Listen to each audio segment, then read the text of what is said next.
Run fast as you can, and welcome to Home Age Conversations, a podcast about the residents. You can't catch me, I'm Mew, and I wonder what it's like to be one of them. I think they're the Cootie Wooties. I'm Kat, and I need someone to help me.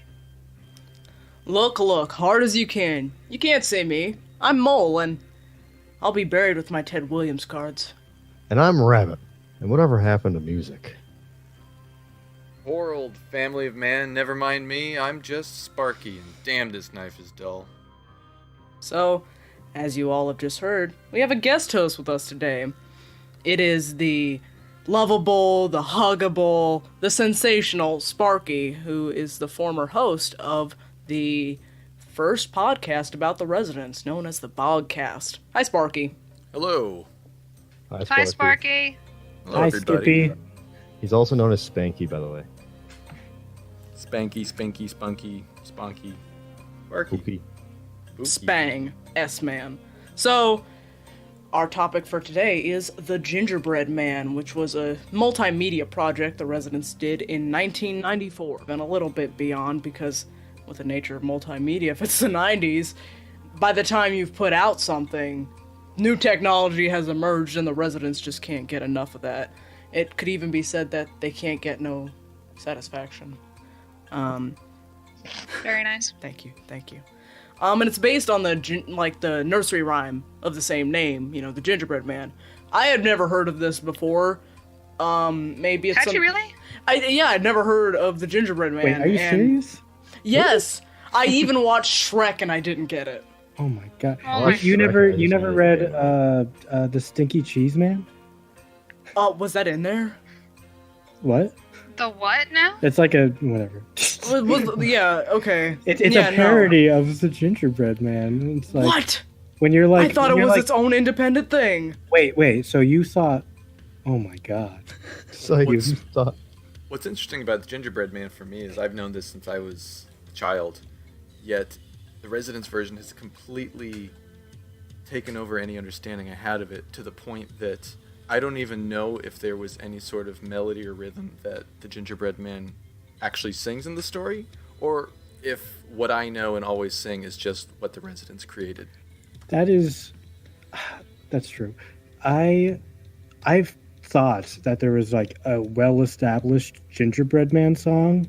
I was gonna look it up and listen to it a bunch while like researching for this episode, and I could not find a canonical version of the song. I thought like the Canonical? Residents. I did the exact same thing, thinking, oh, I'm thought- going to find something with the Residents' melody to it that they took. Nope, doesn't exist.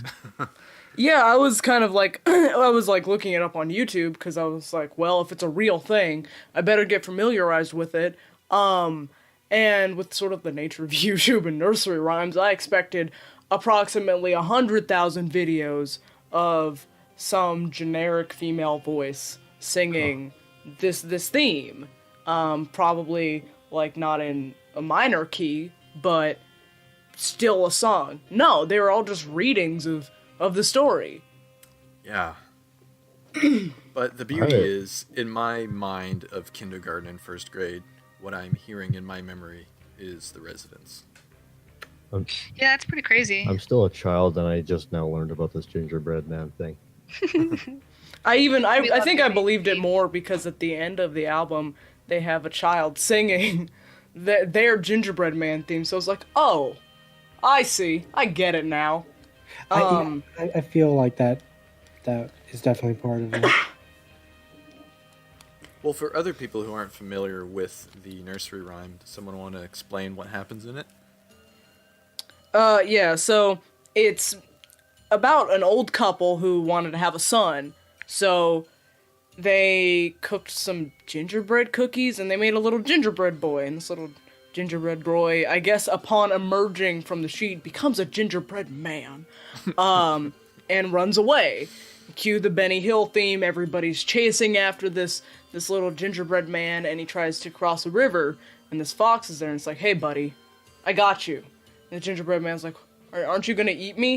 And the fox says, nah, you're good. And they make it across the river, and then immediately this gingerbread man, this sentient being is consumed. And as far as I know, that's the end of the story. But of course, the residents looked at that and said, we can do better. We can do something different. And whoo boy did they. And while we could probably go into what that twist was, they actually explained it themselves during the Fillmore 1997 performance of a collection of their 90s works, but they introduced a section for the Gingerbread Man and give the audience a little bit of history on the mystery. Well, a little bit more background, because we weren't given that much in the album itself. Run as fast as you can. Everybody knows the story of the Gingerbread Man. But back in the swamps of Louisiana, where the cottonmouths compete with the garfish and the gaspergoo for breathing room, down in the murky black bayous, they tell a different story. In their version, the Cookie Man somehow escapes his usual fate, and he becomes the hunter instead of the prey. But being more spirit than substance, this Gingerbread Man has an unusual appetite, and he feeds on energy. Dark, brooding, soul-sucking energy. Like a lion eyeing a limping gazelle, the Cookie Man knows an easy mark. And the human race offer more than they can count. Tonight, we'll meet a few of the Gingerbread Man's favorites.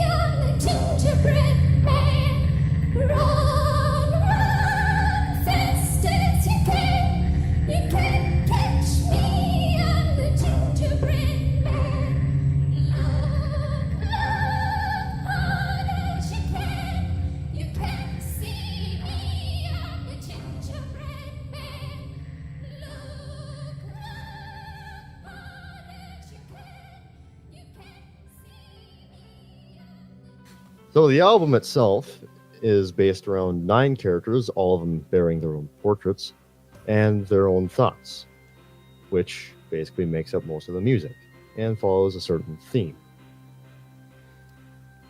Yeah, I think they did a lot of like character portraits in the 90s as they were shifting away from what they'd been doing in the past, which was a lot more broad storytelling. Like with Mark of the Mole, you don't get specific individuals, but it seems like they kind of build up into individual characters, because then you had Freak Show and then you had Gingerbread Man, which seems like a pretty natural progression there.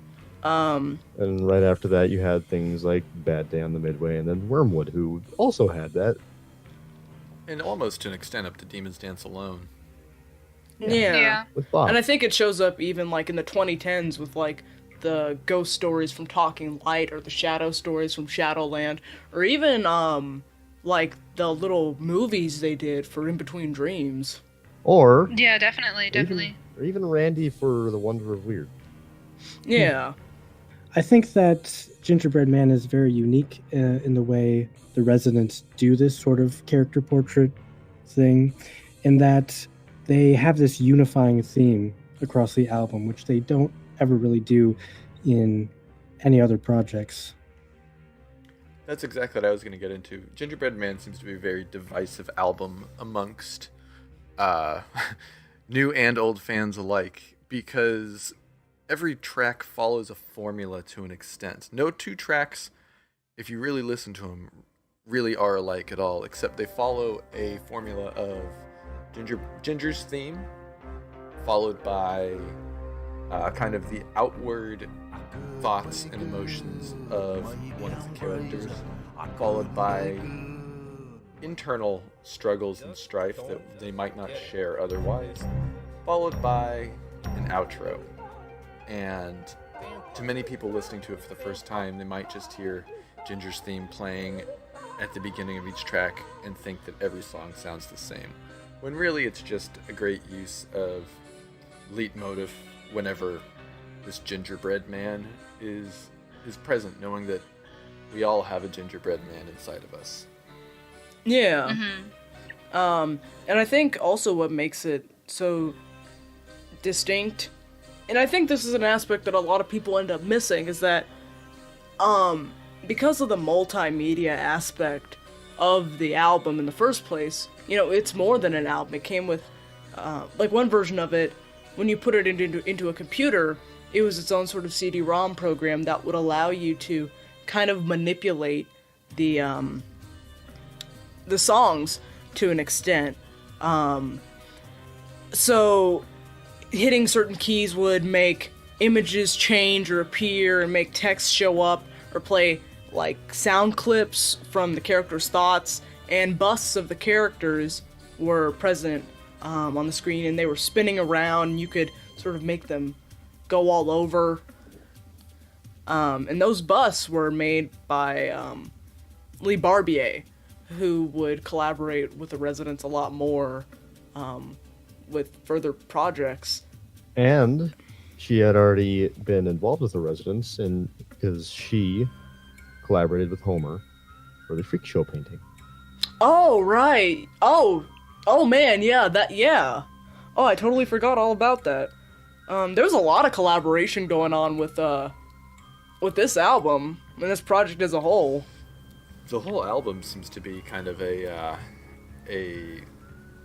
not to say a swan song, but a great homage to all the people that they had been working with over the past decade, plus some special guests such as Todd Rundgren, as well as the introduction of a Resident staple with Molly Harvey.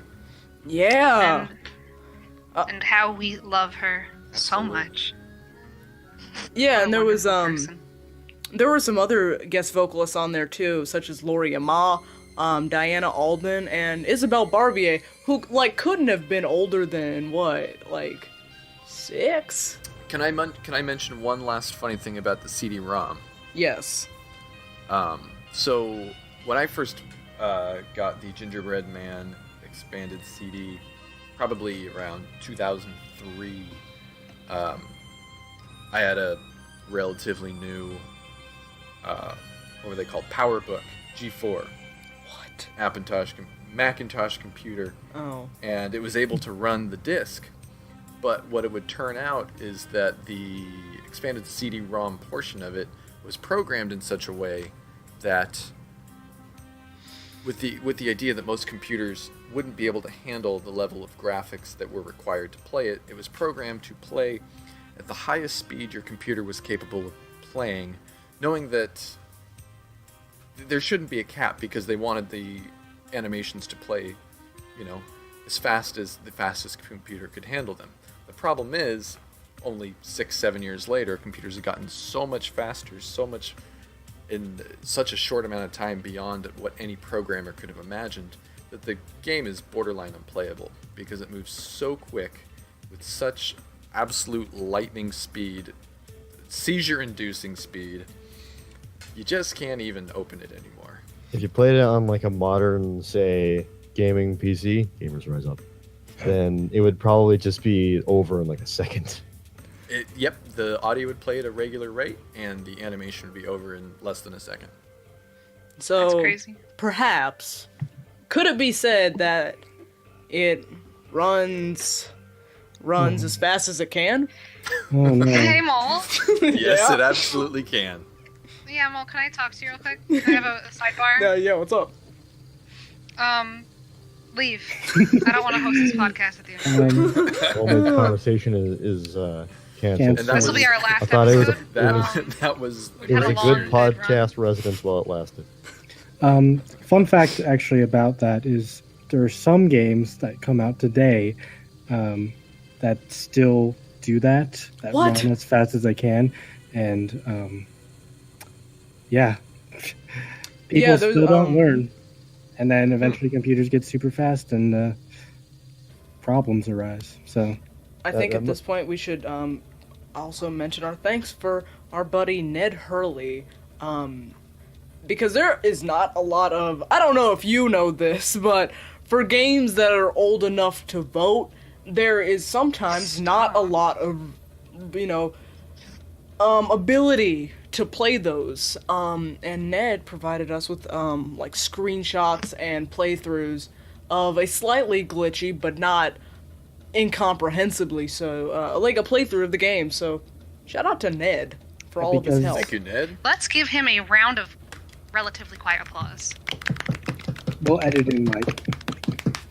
Can we ask if you do know how he was able to get it to run? Is he using emulators, or He does he have said old he was- computers? Or... Yeah, he was using a like an actual Gingerbread Man disc running through a Windows XP emulator, and he said it would probably run better on Windows 98 or an emulator of that, but he didn't currently have access to that.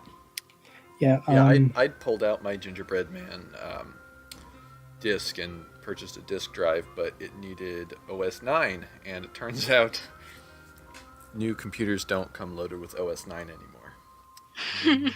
I tried to run it, but I do not have a first pressing of Gingerbread Man with the CD-ROM capabilities on it, so I was not able to get it to run at all. Yeah, that's another thing that makes it more complicated. More complicated than the other CD-ROMs they put out, like Freak Show or Bad Day on the Midway, was that it wasn't a game. As far as I understand it, it was like quite literally an enhanced CD. So it was still relying on the music files from the disc itself that when put into a normal CD player would just play the songs. Yeah, Quake in 1996 did something like that too. Yeah. Even some PlayStation games did that, where you put them in your PlayStation, it would play a game, put it in a CD player, it would play music. Yeah, so it wasn't entirely something new, and that's probably where the term CD-ROM came from, because, you know, it uses other data on the disc, which is music, and you can use that CD as a normal CD anyway. Yeah. I don't think we emphasized enough how weird it is that Todd Rundgren is on this album. Hello, it's me, Todd Rundgren. Something. Anything. So, does anyone know how Todd got involved in this project? I do, but does anybody else know? I do not. I do not. Okay. I don't either. So, this was actually something that came up recently. What the residents would do anytime some kind of major performer or major band was touring in the area, they would send them a fax and invite them to the studios to, you know, maybe discuss collaborations or something like that. And for a lot of groups, like Fleetwood Mac, for example, they'd say, alright, cool, thanks, but no way.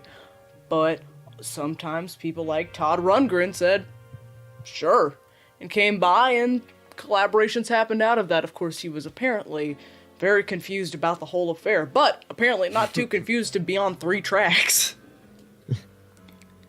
Yeah, he knocks it out of the park on this album as well.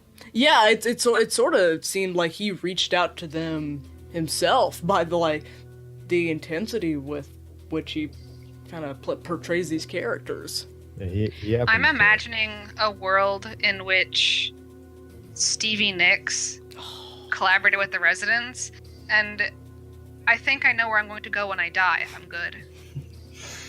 I'll mark that down for you and make sure that the funeral director knows about that.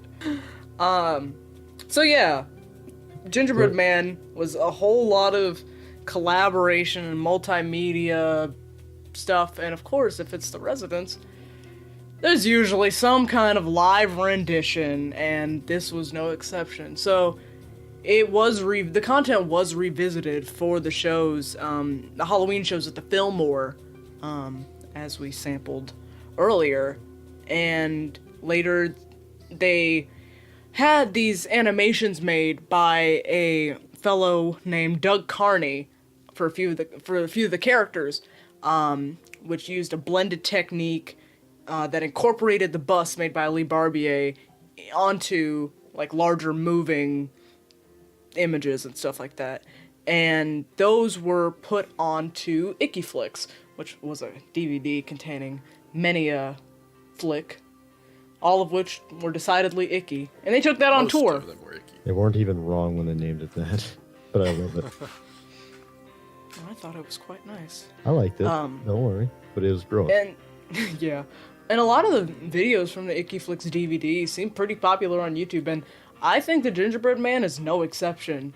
But the thing is, it only shows a few of the characters when there are way more with a lot more story than you would actually think. And the video cuts off at what I think is the most significant part of the album, which is the inner thoughts. It just sort of Yeah. focuses on the initial musical bit, which for, a video that's trying to get the Gingerbread Man across makes sense, but you do miss out on that if you just watch the 10-minute video.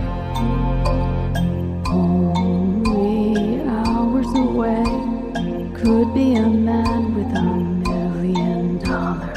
Only minutes away could be a guy with a gun. Only seconds away could be a love that will last forever. But if it gets away, there might not ever be one.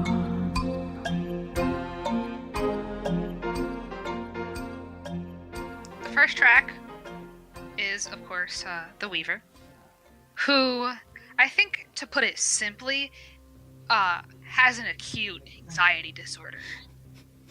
Really? I think so. I might be going on a limb here, but I think she might be a little nervous about some things that are going on in her life, namely everything. Which is just evidenced by, just basically the entire song after the Ginger's Lament bit, or not Ginger's Lament, Ginger's theme bit, is racing thoughts, obsessive thoughts that anyone who has any kind of anxiety would be familiar with. Like, she says specifically, in and out, in and out, in and out. How many times do I think in and out, in and out?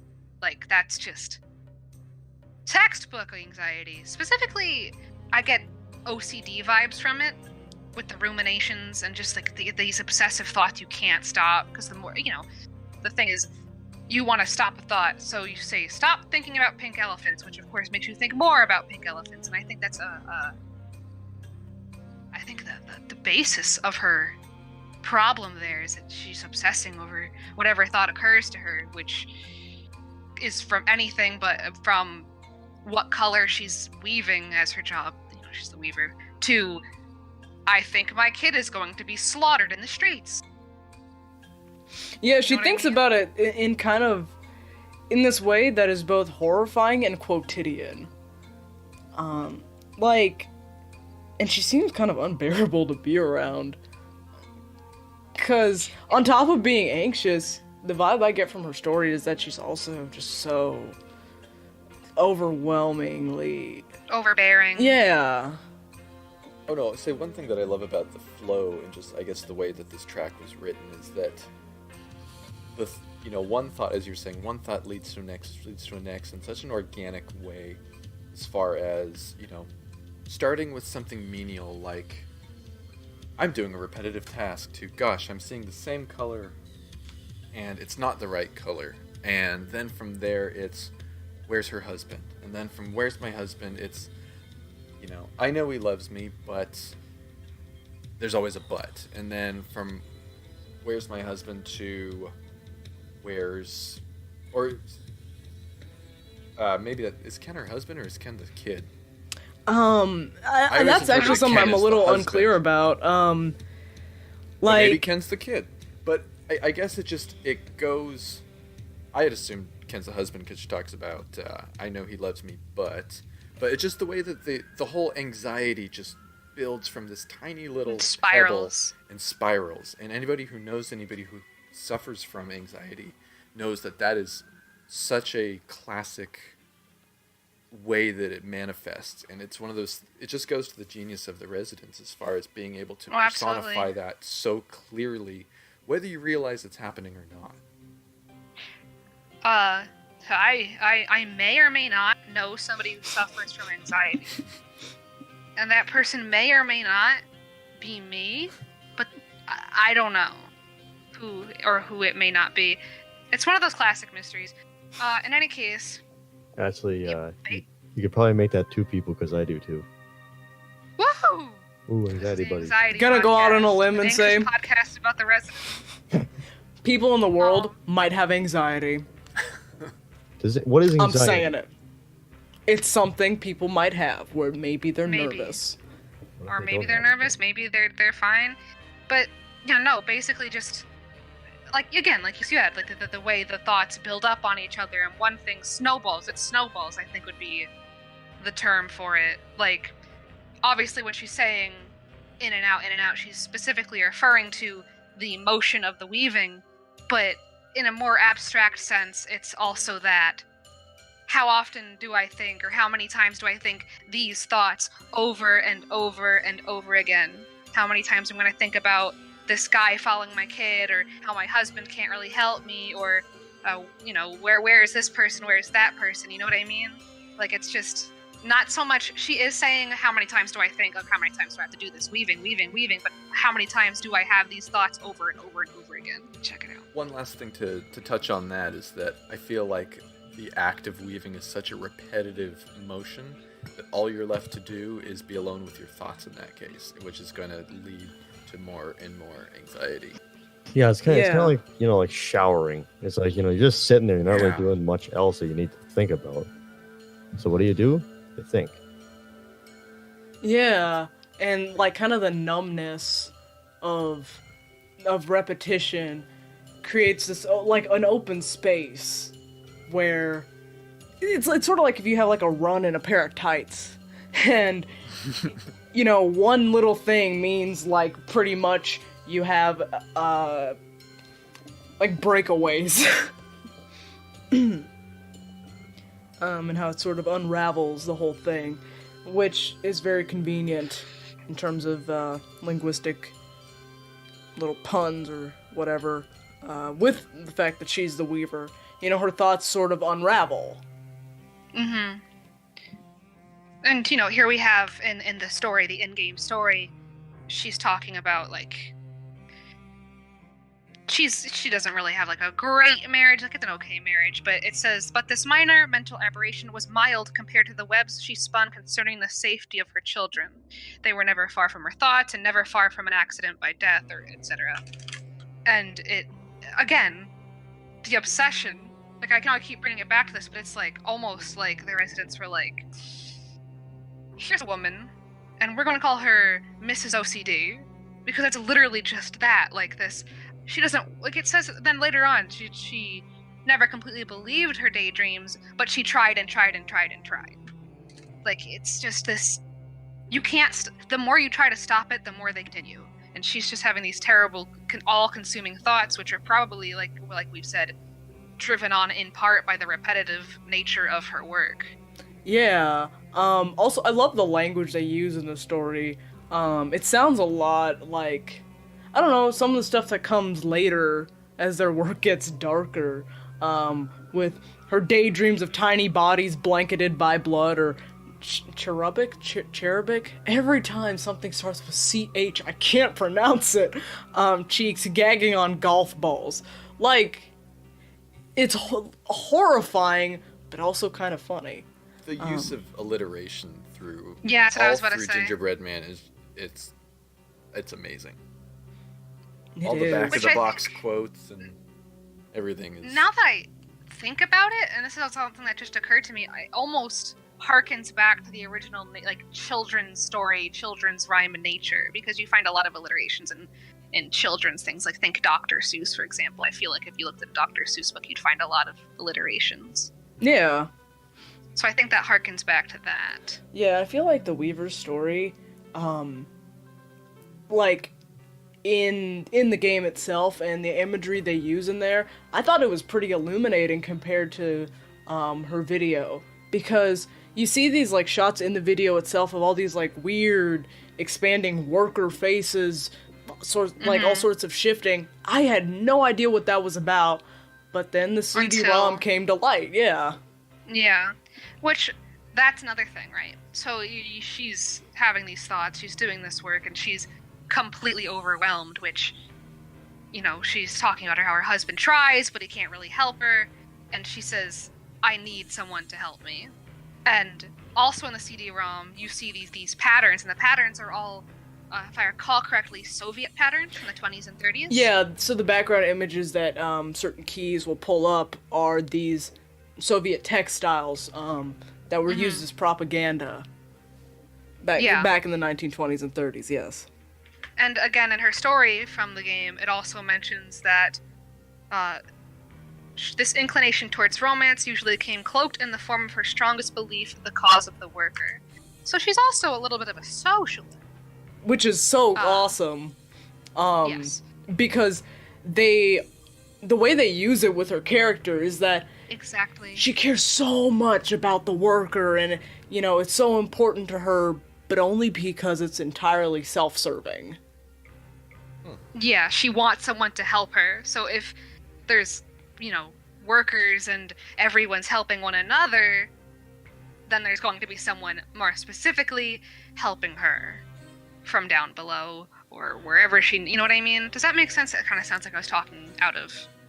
No, I think that totally makes sense. That's basically what Ginger says at the end of the album.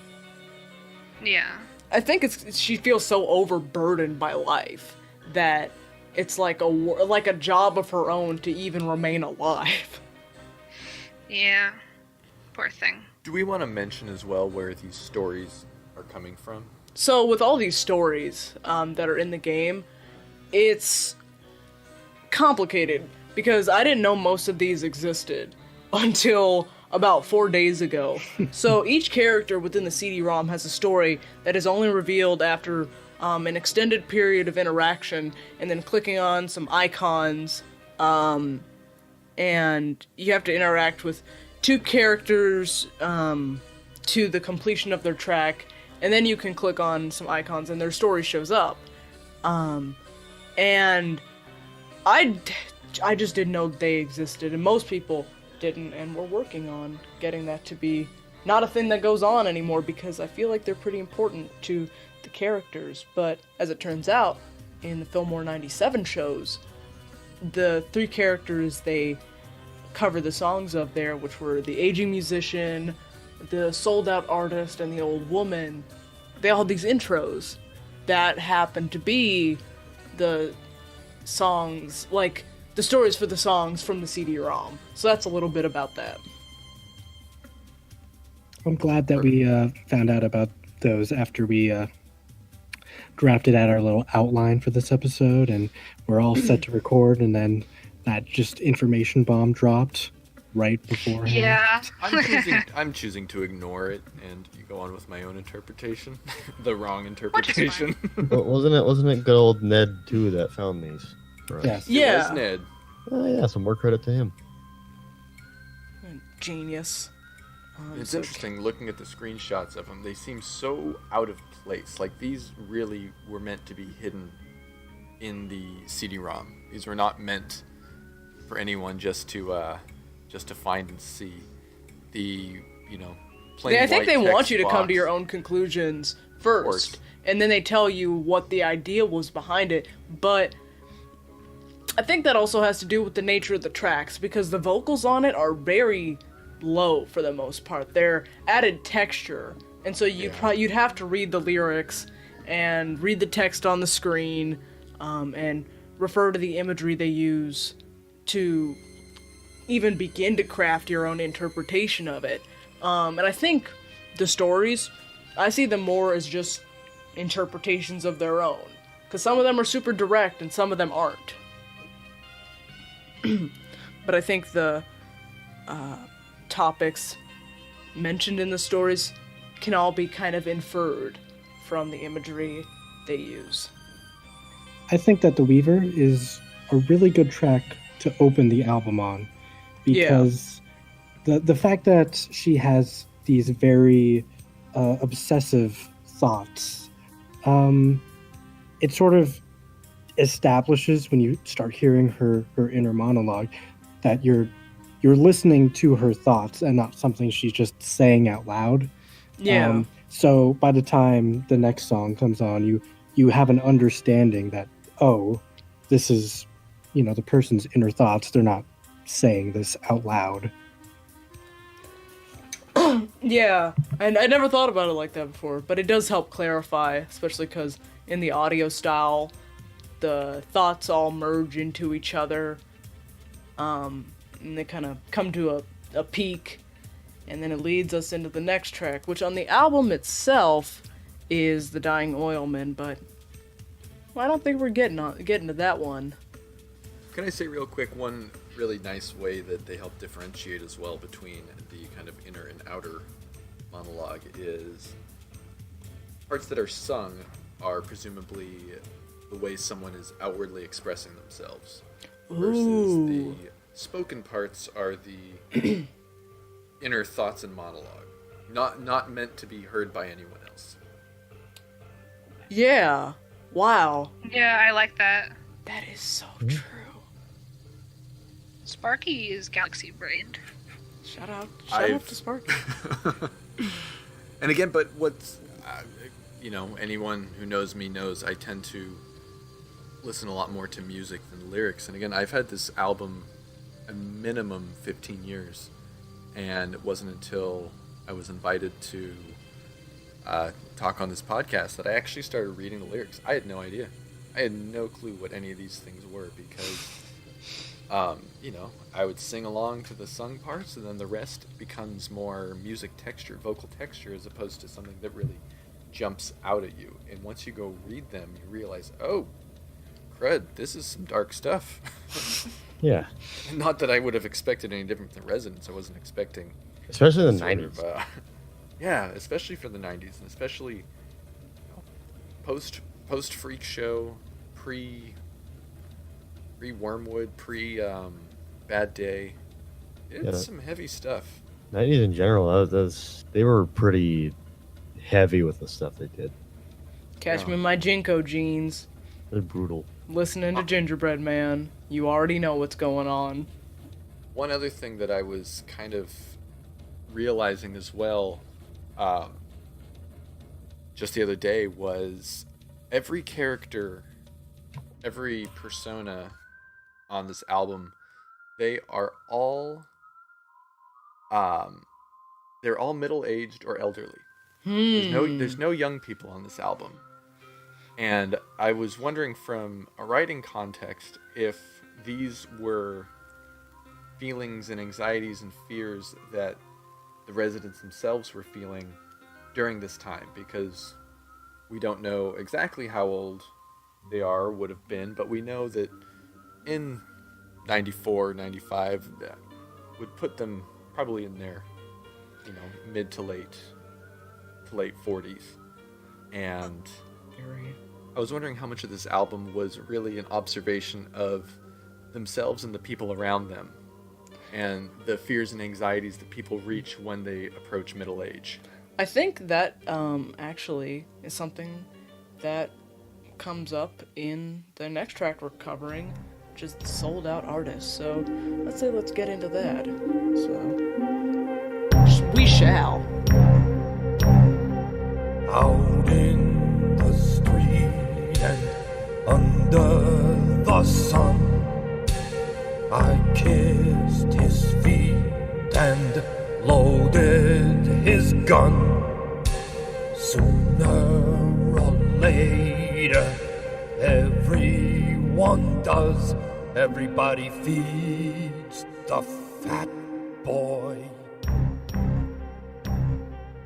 Everybody feeds the fat boy. So basically the deal with the Sold Out Artist is that from what I can gather, he used to be like a counterfeit art maker. I know there's a term for that, but he would essentially make fakes of all the great paintings.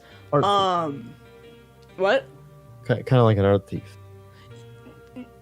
Well, wouldn't an art thief Kind steal of. the originals rather than Yeah. reproduce them? He was just It's just like Sort of. just like a counterfeiter, yeah, like and in Animal Crossing.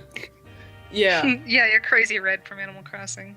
And I think what seemed to happen, according to his story, he would do these perfect replicas that nobody could tell from the originals until he would paint these vampire bat faces over, as the residents say, over the faces of the Mona Lisa, the Blue Boy, and all the others.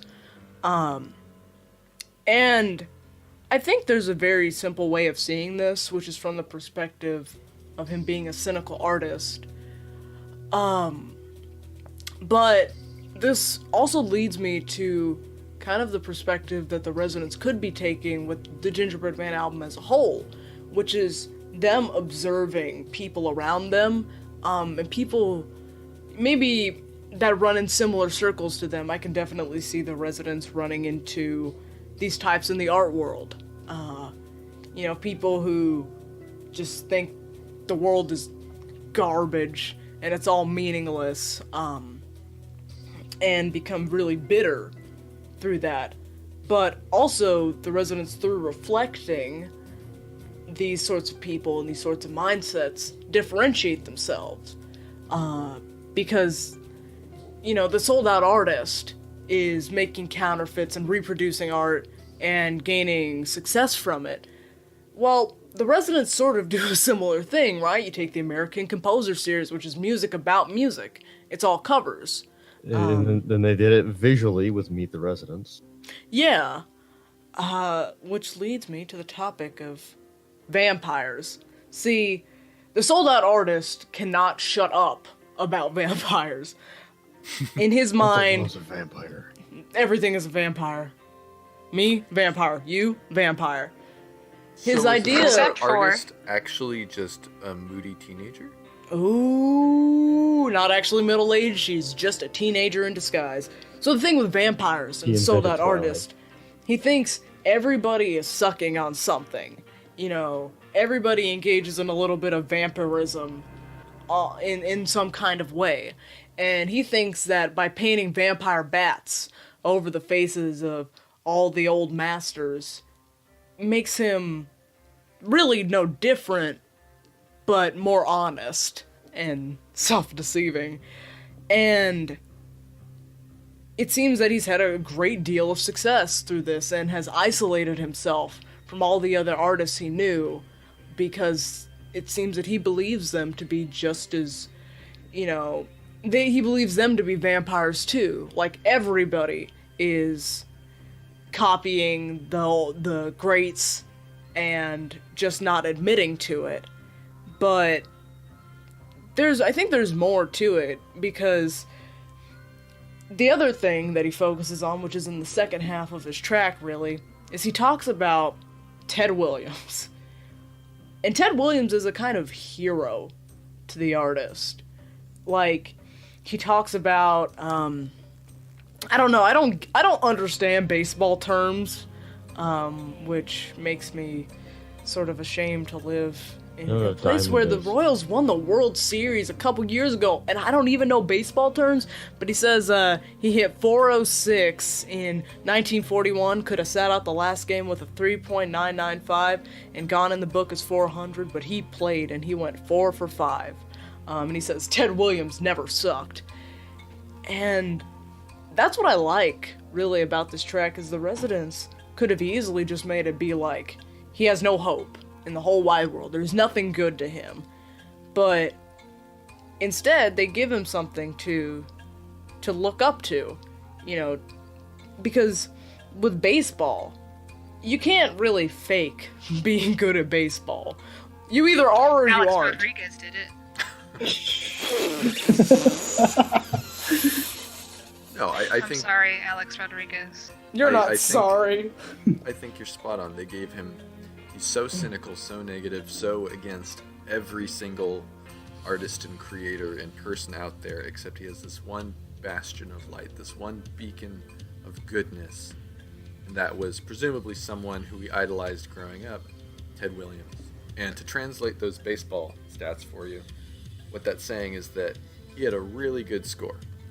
And he could have sat out his last game and ended with just a great great score, and then he went and decided to be exceptional. He was not satisfied, and he wanted to be exceptional. And going 4 for 5, that brought his average up. So instead of resting on his laurels with a great average, he went and hit 4 more dingers and brought his average up even higher. Yeah, that's what I kind of assumed. I just numbers. And Ted Williams took. Go ahead. I do like that mindset of like, don't settle for what you've already got, settle for the best you can get. Yeah, which is sort of contrary to what the sold out artist seemingly has done. If he's got the talent to recreate the works of the greats to the point where nobody can tell the difference until he makes his specific mark on it, you know, he already has this ability. He already knows how to reproduce all this great art, and it seems to be nothing for him. He talks about like doing nude descending a staircase like it's nothing. It's like, you know, you can do this. You could probably even make a huge collage if you wanted to, but what the hell is he sitting here like remaking them, just putting bat faces on them? Yeah, because he sees no point in it. But with baseball, like there's this urge to go above and beyond with Ted Williams. But what's interesting about Ted Williams is that he actually sought out tips from the greats himself. You know, he just went up and asked. So there's this kind of parallel where, oh god, he'd probably lose it if the sold-out artist knew this, but in a sense he was still sucking on the works of the greats, but he still had to be good enough to replicate it. Of course, his sort of elevation, you know, he's taking Ted Williams to the level of this kind of god. At one point I actually misheard a section of the album, and I thought he said Ted Williams, he was a saint. So some of my interpretation comes from that. He elevates Ted Williams to a kind of god figure and just keeps him in this simplified image. It's a lot like you know, those cliche sports movies, where just the art of sportsmanship is just this very pure ideal, and he sort of sees Ted Williams in that way. Even though the rest of his worldview is so cynical, he sees baseball and like that art as this very pure, not vampire-y ideal. Yeah, and I was wondering, like, what is the deal with Ted Williams? What is art? What does art have to do with baseball? What does art have to do with vampires? Or what does baseball have to do with vampires? And I learned this through the story, and through the Fillmore 97 reading of it. They said that the artist always loved to say that no one had ever used a bat better than Ted Williams. And then I got it. Vampire bats. It's vampires. Vampire bats. But they're all vampires too. I like that he seems to have some kind of East Coast accent. That's just kind of delightful to me. What you know about East Coast accents? I don't know. There's so many of them. That's why I said the East Coast. I know, I'm just messing with you. Right. You baseball fiend, you. And there's all these like little in the CD-ROM, you can make all these different images appear, but the text that comes with certain keystrokes is kind of interesting. Most of it is nonsense, but I feel like there's some meaning to be found in it, if I may put on my tinfoil hat here. Okay. So it's like, morbid growth is proud of flesh, which sort of is like, I don't know, it seems cancerous. You know, like this horrifying thing that it could be taken to be his career. There's sort of a pride in it having grown so enormously based on such a cynical mindset. And any pride in it is inescapably attached to the way in which it's inherently kind of an evil thing. And then there's Sing a Song of Sackcloth, which is based on another nursery rhyme. I believe it's called Sing a Song of Sixpence. Yeah, I think you're right. But sackcloth is, I believe, worn in the Bible. It's worn as a sign of shame and repenting. So this, in a way, is his song of sackcloth. He's repenting for all of his cynicism and hatred and cruelty by talking about how much he admires Ted Williams. And then there's Deceivers of Self, Sell Salt, which a salt seller isn't anything, but he is a deceiver of self. He still sustains himself on all of his works that he doesn't seem to have any faith in.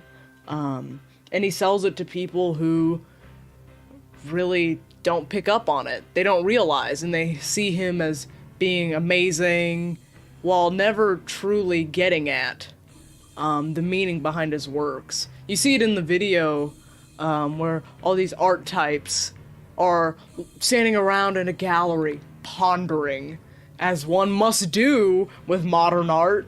You have to sit there and stroke your chin about it. And then there's this next one which says, there's a gudgeon born every minute. And a gudgeon is just a kind of common fish, so I think he sees himself as being above them.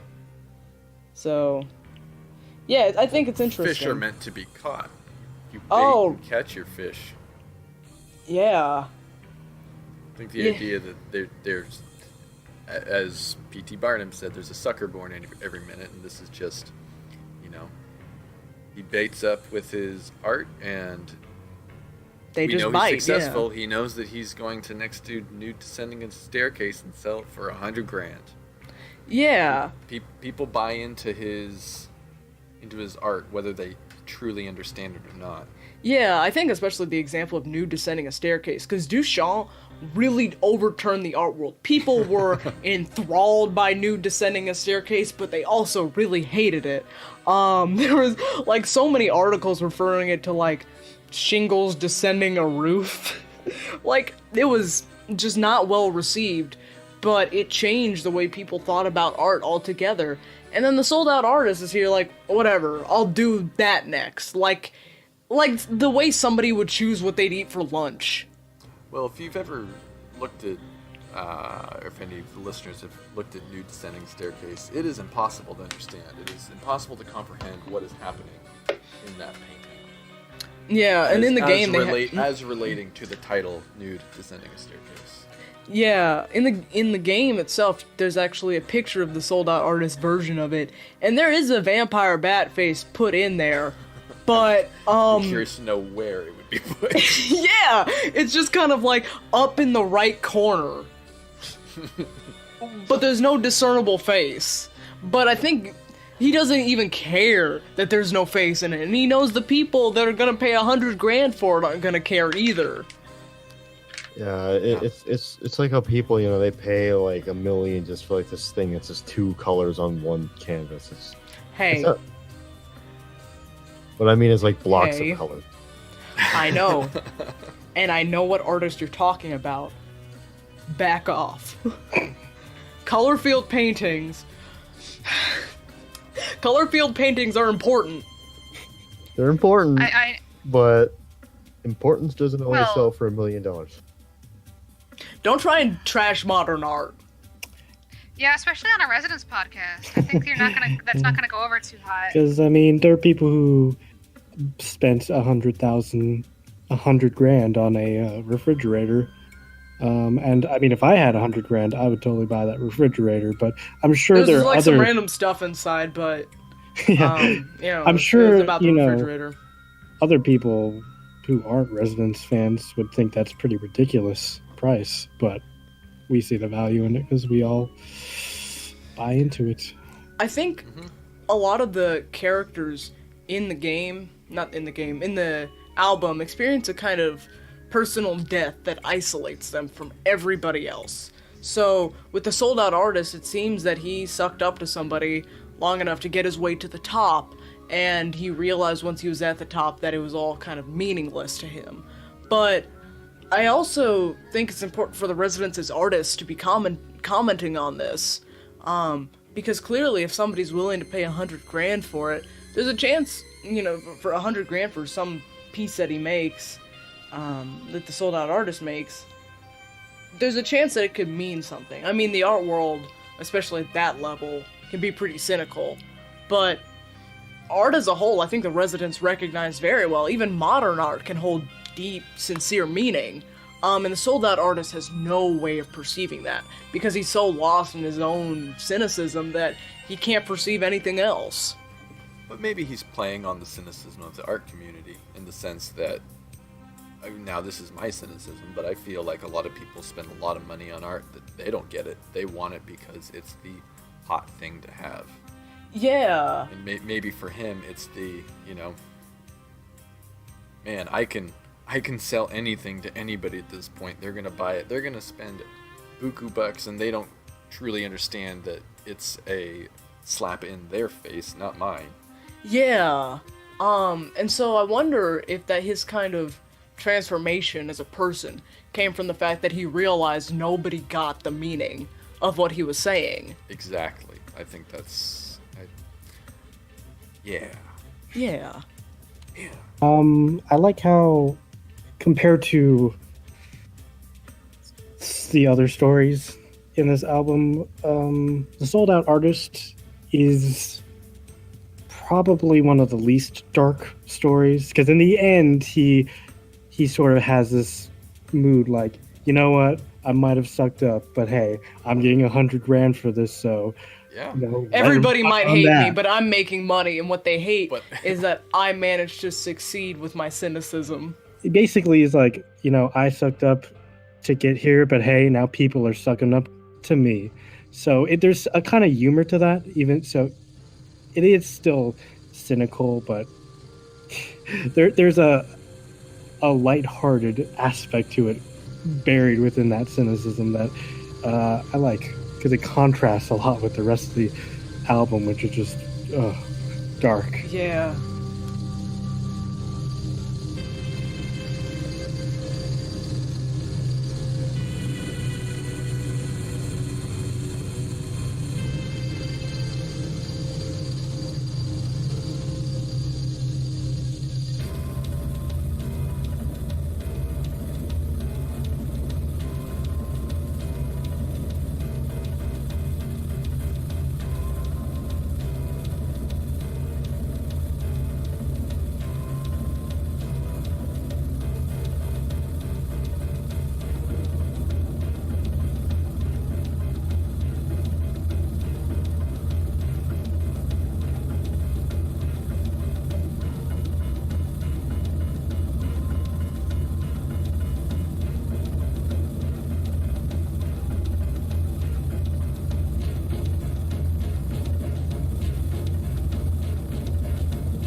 Thank you all for joining us on part 1 of our 2-part Gingerbread Man episode. Tune in 2 weeks to learn about that song and the butcher. Thanks.